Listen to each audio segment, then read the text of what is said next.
Today, in 6 locations across the Northwest, so in Washington, Oregon, and in Idaho, we have probably hundreds of people heading out on the water, all with the same message to our elected officials here in the Northwest. And that message is breach the Lower Snake dams. The science shows that we need to breach these dams if we want to save salmon and if we want to save orca. And you're going to hear a lot more about that from our amazing speakers. But I want to first kick things off by introducing our first great speaker here today. We are on the land of the Duwamish tribe. And so I'm going to introduce Ken Workman, who is a member of the Duwamish tribe. And he is the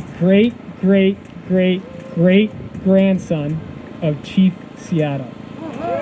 So Ken is going to welcome us here and kick things off. Thank you, Chris. In our own native language, this word guiid, it means invite. And so 170 years ago, my great-great-great-great-grandfather stood on the shores of Alki, and he said something like this. He said, come ashore, my friends, onto this land of the Duwamish. You are welcome here. And so we as Duwamish people continue to do that even today. We recognize the good work that's going on here to support Kakalahach. And this is our word for orca, for the blackfish, for the killer whale. And so we say,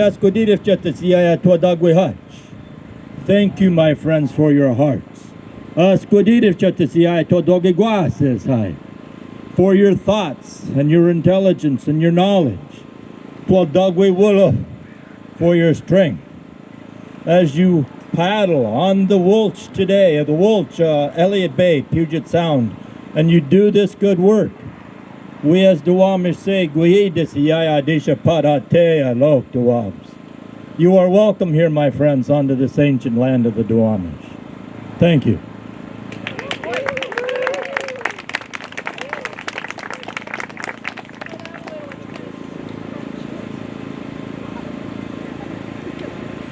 Thank you so much, Ken, for that welcoming. Next up, I'm going to introduce Pam. Pam is the acting state director of Environment Washington, who has been hitting the streets here in Seattle this summer, last summer? 2019. 2019? COVID. Going door to door, talking to Seattleites about our southern resident orcas and how endangered they are. So I'm going to pass it off to Pam. Thanks, Chris. And I just want to acknowledge all the amazing work that Chris and Endangered Species Coalition and all of the groups here today that have put on this rally for the river. My name is Pam Cloth, and I'm the Director of Environment Washington. We're a state-based organization that works to protect clean air, clean water, and special places for all. I grew up on the East Coast. I'm a transplant to Washington, but the thing that made me fall in love with Washington State in the Northwest is the incredible wildlife we have here, from the bald eagles that soar over Puget Sound to the sea lions, the elk in our forest, the seals out in the water, and the salmon that just do this incredible journey from the headwaters of our rivers to the open ocean. And gosh, when I'm out in the water, if I can see an orca, that is just, how lucky are we to have these incredible species in our backyard.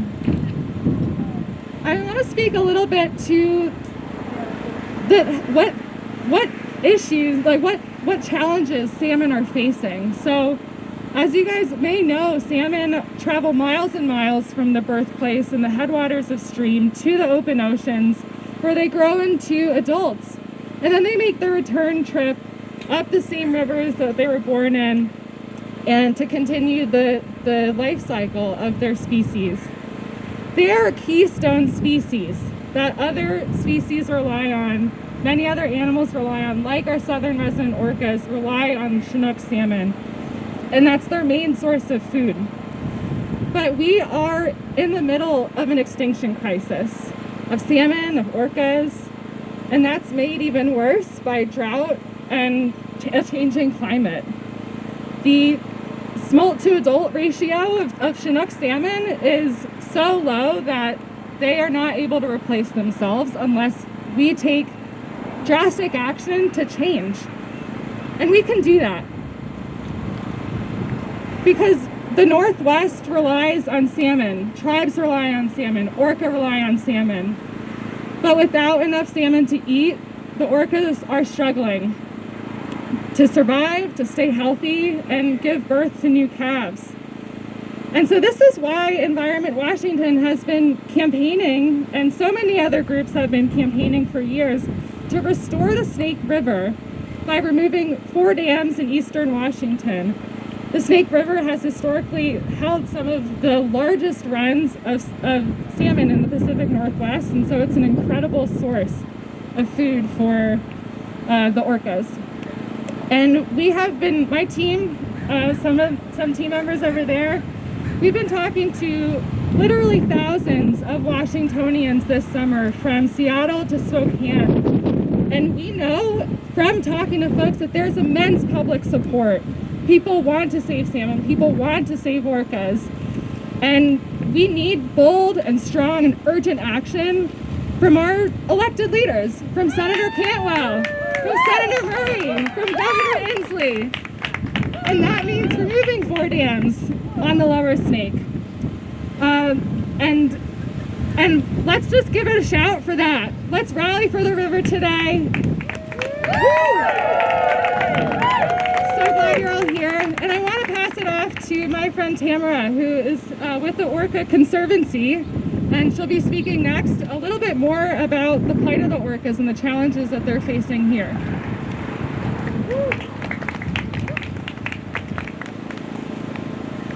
Right. Hi, everybody. Thank you so much for coming out today. My name is Tamara Kelly. I am the board president of Orca Conservancy. And I want to talk about why we're here and why these orcas matter. So our southern resident killer whale population has become an icon in the culture of Pacific Northwest. People travel from around the world to come experience the wonder of these animals. These killer whales have been ingrained in Pacific Northwest culture for thousands of years with the tribal people. And these orcas have even made their way into pop culture and Hollywood with the iconic Free Willy series. If any of you are familiar with Free Willy, you'll remember the opening scenes of all the large pods of killer whales swimming together with their family groups, breaching, foraging, resting, and those are our southern resident killer whales. That's what we're here to protect today. So I'm going to give a little personal anecdote.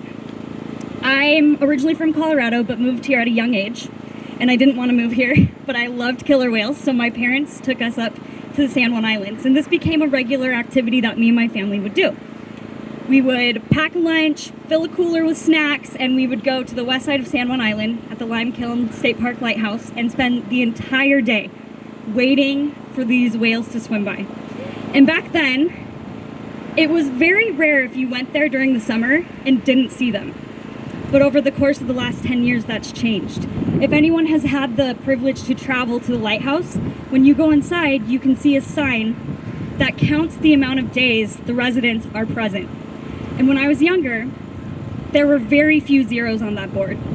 But nowadays, when you go there, it's covered in zeros. And in fact, this year, we've had an unprecedented 108 days with J-Pod missing out of our waters in what is historically peak times. And this directly correlates with the lack of salmon. And as the salmon decline, so too are our residents, and their sightings are dwindling. And it's a really alarming thing to think about. And when we talk about killer whale conservation, we can't have these conversations without talking about salmon. I actually always joke around when I meet people as I represent the Orca Conservancy. I say, sometimes I think we shouldn't be called Orca Conservancy. We should really be called Salmon Conservancy, because that's our focus. We are working on trying to restore and protect the orcas and the salmon, because they're intertwined and they need each other. And going back to the Free Willy footage that we've all seen, it's not like that anymore. When you see our orcas here, they're so spread out and they're so spaced out because there's not enough fish, that they don't travel in those groups together. And so anyone who's seen these orcas over the years, we've all seen the change, that they're not here, they're spaced out, there's not enough food for them, and we need to be better and we need to do more to make sure we are protecting their food sources. Especially coming off the news last week of K21 Cappuccino, who's now presumed dead. Unfortunately, he was seen looking incredibly emaciated with a collapsed dorsal fin. And while we don't know for certain what the cause of death is, we definitely suspect that lack of food was a contributing factor. And until we restore the food, this is going to keep happening. And we have a bunch of new calves and new babies, and they're the future. And in order to protect the future of this population, we have to protect the food. So on the subject of Cappuccino, I'd like to take a moment of silence so we can remember him and honor him and give him the energy that we have today, and give these whales the energy so that they can heal. So let's take a moment of silence.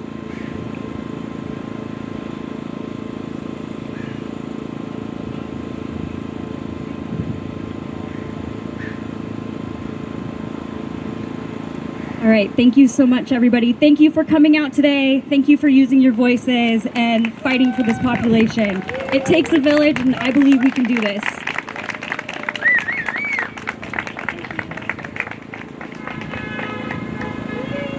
All right, thank you to all of our speakers.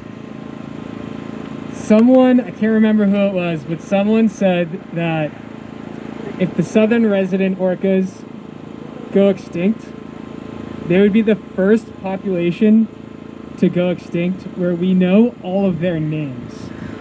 There's no other population of animals that we have names for all of them, and we have this connection with all of them.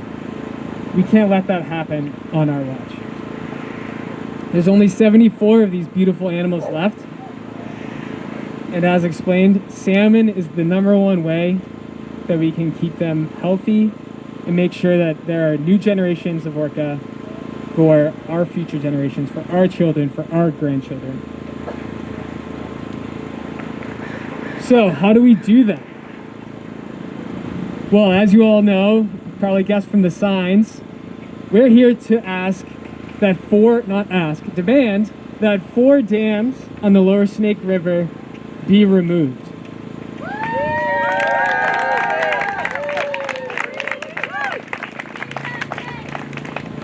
These 4 dams were erected in the 70s, and back then fish biologists were warning that if these dams went up, then salmon populations would rapidly decline. And we are seeing that today. Salmon populations in the Snake River have been decimated.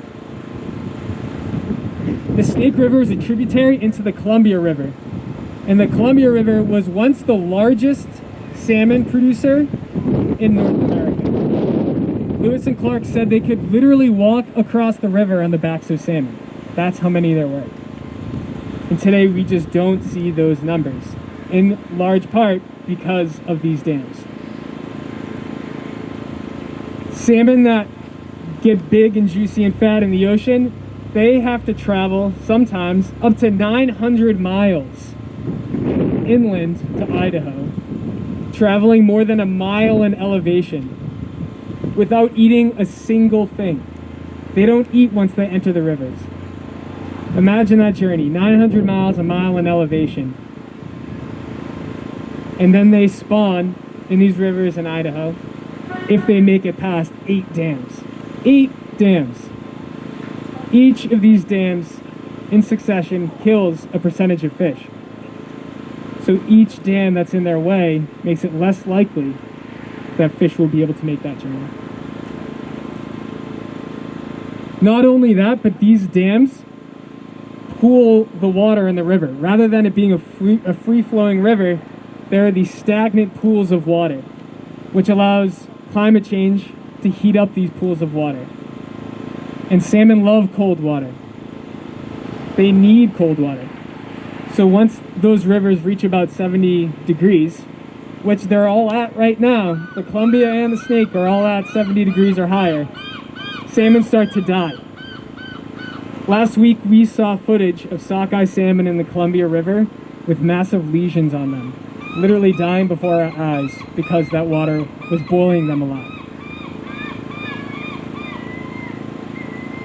Not only that, but the dams also make the juvenile salmon, when they're journeying to the ocean, it more than doubles their journey time. They used to make that journey 900 miles back out to the ocean in just a couple weeks, and now it takes over a month for these baby salmon to get to the ocean so that they can get big and fat and juicy for our orcas.